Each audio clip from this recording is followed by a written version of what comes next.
Saya Muhammad Asmadi bin Khadik, Ketua Komuniti Kampung Minda, merakat pengurusi Persatuan Penduduk Kampung Minda. Projek ini dinamakan Projek Kayak Minda daripada Persatuan Penduduk Kampung Minda. Dan projek ini adalah daripada Program Sejahtera Komuniti Madani yang diperkenalkan daripada PMS sendiri lah. Daripada jumlah projek ini bernilai RM99,300.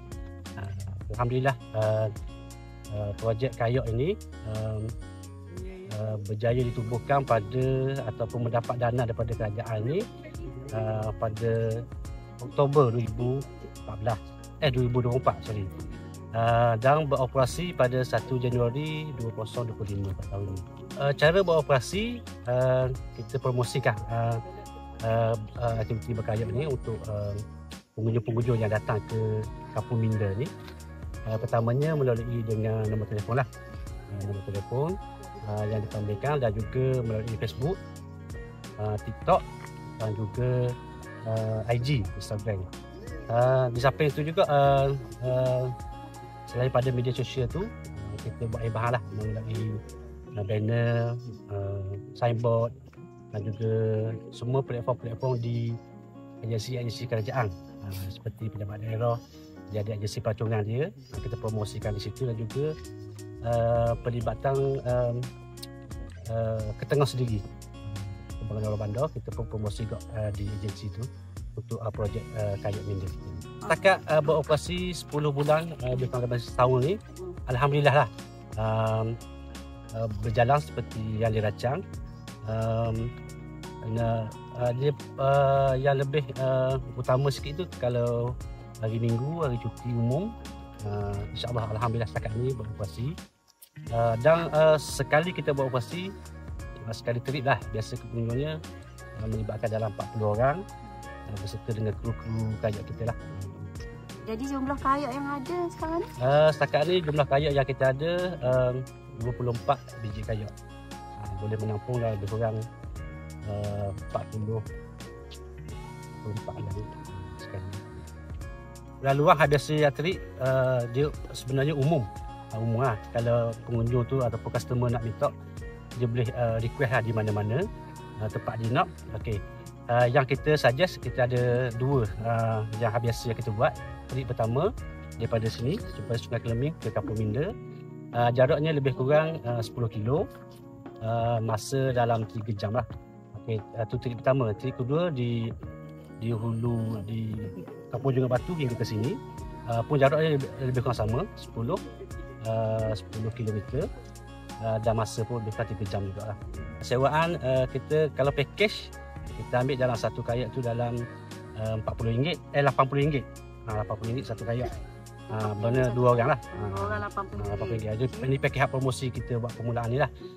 Dan juga tidak termasuk dengan makan lah. Makan tu kita request sendiri lah untuk sewa kayak dan juga pengangkutan semua package yang kita sediakan. Kalau melibatkan di luar kawasan yang kita showkan ni, dia tambahan kos lah untuk kos pengangkutan lah.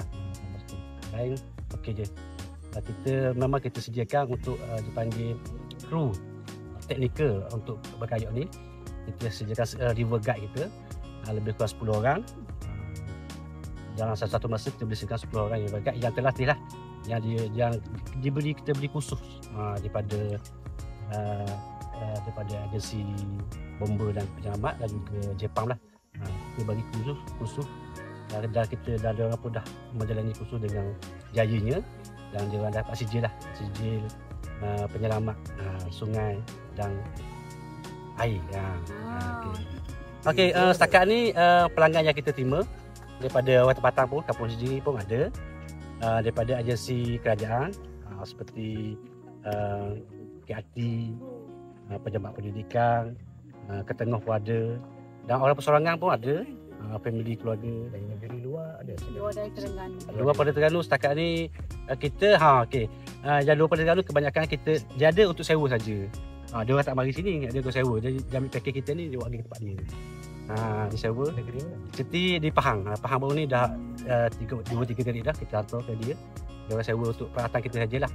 Dan sekali dengan package lah. So, kalau nak hubungi nombor telefon saya 019-905-8277 dan juga Setiausaha Persatuan Penduduk Pulau Minda Muhammad Nozuki 017-968-9294. Okay, boleh hubungi ataupun melalui dengan TikTok pun boleh hubungi, dengan Facebook pun boleh, IG pun boleh. TikTok Kayak Minda, Facebook pun Kayak Minda, IG pun Kayak Minda. Okay, cabarannya ialah kita cabaran sikit dari segi setakat inilah untuk customer lah kan. Customer mungkin ini baru, perkara baru, dan tempat ini pun sebelum ni memang dah tak ada lagi sebelum ni. Jadi itu cabaran kita untuk kita tarik orang nak perkenalkan kayak kita. Dan ia mengambil masa mungkin setahun dua ni, mengambil masa untuk kita nak pasti. Harapannya adalah saya mengharapkan projek ni berjaya dengan lebih besar lagi, dan insya-Allah kalau perkara itu dapat berjaya, kita akan tingkatkan lagi kuantiti kayu itu sendiri, kita tambah.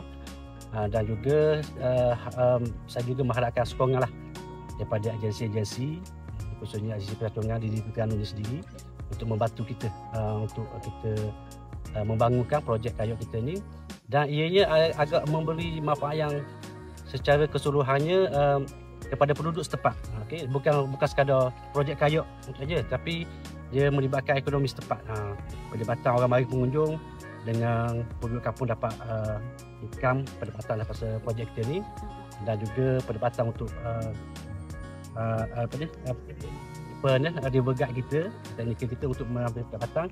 Dan alhamdulillah setakat ni bila kita projek ni berjalan, ada peningkatan lah dari segi hasil penduduk tempatan ni, dengan diorang dapat jual barang-barang dia, di samping ada pelampung kan, hak lain-lain lah.